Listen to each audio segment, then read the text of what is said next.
नंगौ थारैनो जों फोथायनांगोन जे अनसु मेडिकेल स्ट'रा दिनै नैबे उदालगुरि जिल्लानि सिङाव थानाय देउलगुरिनि बे सकआव बिथांमोना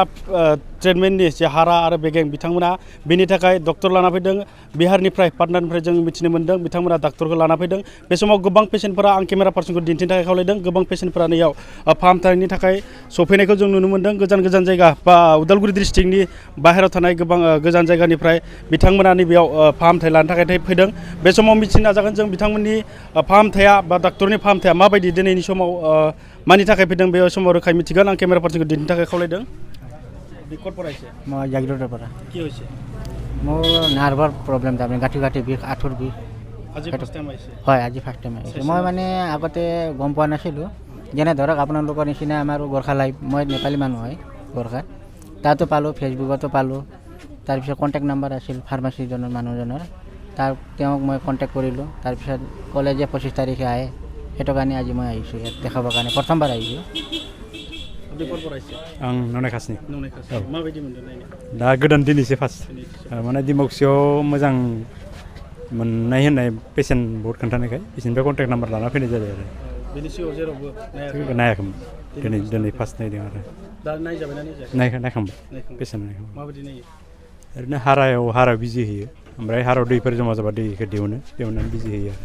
नायनाया मोजां नायनायाथ' दा माने मोजां मोनदों खिन्थु दा नायखांनायनि उनावसो माबोरै जायोथ' नायनोसै मास मोनसेनो खेबसे फैबानो थिनदो मास मोनथाम फैनो थिनदों आरो मास मोनथामनो क्लियार जागोन औ मास मोनथामनि कर्स मास मोनथामाव गंसेयाव मास मोनसेयाव गंनैखे ओमफ्राय मोनथामाव सयखान जाहैगोन औ दिनै बेमार नायजानो फैदों दिनै आथिं सानाय सिं सानाय ओमफ्राय प्रेसार इदि जानानै दिनै सोरनिफ्राय खोनाबाय माबायाव हरिसिंगायाव ओरै डाक्टर फैयो हारानि ओमफ्राय सानाय सुनायनि ओंखायनो दिनै जों फार्स्ट टाइम नायजानो फैदों माबायदि नायो नायनायालाय थिगानो नायदो आरो ओमफ्राय बिजि होबाय नायबाय बेसेबां गोबाव जाखो जानायालाय बोसोरसेसो जाफ्रामबाय ओरैनो गावलिया डाक्टारजों बिजि थुजाबाय थादोंमोन होमबाबो हामाखै आरो ओंखायनो मानसिफोरा बुंनायखाय दिमाकुसिनिफ्राय खोनानो मोनबाय हरिसिंगायाव ओरै हारानि डक्टर फैयो होननानै ओंखायनो दिनै माबा लाना फैबाय आरो दिनै 15 तारिखै टिकेट लानांगोन ओमफ्राय दिनै 25 तारिखैसो नायो मास मोनसे खेबसेल' फैयो आरो बेनि उनाव माब्ला फैबावनांगोन दा आरो नेक्स्ट मासाव 25 तारिखै आरो नेक्स्ट मासनि खेबथाम फैनो थिनदो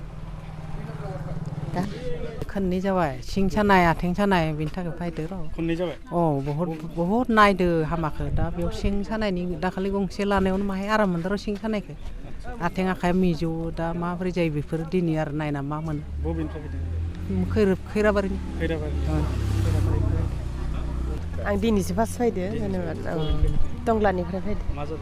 आंहा बे रोखोम आथिं सानाय बहुत नायबाय खिन्थु हामाखै नियाव आरो फेसबुकआव मोननायखाय फैदो आरो दा मा जायो नायबासो नायजायाखै दा नायजाबासो गम मोनगोन आरो मा जायो আপনার অনসু মেডিকেল স্টোর নেপাল বিহাৰৰ পৰা ডক্টৰ আনা হৈছে কি হ'ল ঠিক আছে এইটো ডক্টৰ হল হাৰ্ডি আৰু হিৰৰ কাৰণে বন নাৰ্ভৰ কাৰণে তেওঁ মাহত একদিন আহে আৰু ইয়াতে এই মাহত মানে 25 তাৰিখ আজি আহিল অহা মাহত ডিচেম্বৰ মাহত 23 তাৰিখ আহিব তেওঁ ফিডবেক কেনেকুৱা ভালে সব ভালে পাই আছে আৰু এইটো কাৰণে পেচেণ্টটো বাঢ়ি আছে আৰু এতিয়া আৰু বহুত মাহত প্ৰত্যেক মাহতে আহে মাহত একদিন আৰু এটাই ডেট নাথাকে ডেটটো চেঞ্জ হৈ থাকে আৰু নেক্সট মাহত ডিসেম্বৰ মাহত 23 তাৰিখ আহিব ইটো ডক্টৰে আহে না বেলেগ এওঁ আহিব এখেতে কন্টাক্ট কৰিব কাৰণে কি মোৰ নম্বৰ আছে মোবাইল নম্বৰ কন্টাক্ট কৰিব পাৰিব 700222605001 কন্টাক্ট কৰিলে কোনদিনা ডাক্তৰ আহে কি কোন স্পেচিয়েলিষ্ট সব কৈ দিম আৰু মই জাগাৰ নামটো হ'ল মোৰ ফাৰ্মাচীৰ নাম হ'ল অনসু মেডিকেল ষ্ট'ৰ মোৰ ফাৰ্মাচীটো আছে দেউলগুৰিত হৰচিঙা দেউলগুৰিত আছে उदालगुरि डिस्ट्रिक्टआव আছে नंगौ थारैनो जों बे समाव बिथांमोननिफ्राय रोखायै मिथिबाय जे बिथांमोना गोजाननिफ्राय बा बाहेरनिफ्राय डक्टर लाना फैनानै दिनै हारानि डक्टर बा जायखिजाया मेगन बिथांमोना बेफोरखौ फाहामथाय होगासिनो बे समाव जों रोखायै मिथिबाय जायफोर बिथांमोना फाहामथाय लानो गोसो कन्टेक्ट नाम्बार होनाय दङ बेखौ नोंथांमोना कन्टेक्ट खालामनानै फैनो हागोन बे समाव उदालगुरिनिफ्राय टाइम्स नाव बड'लेण्ड जानानै आं सोरांसार बर'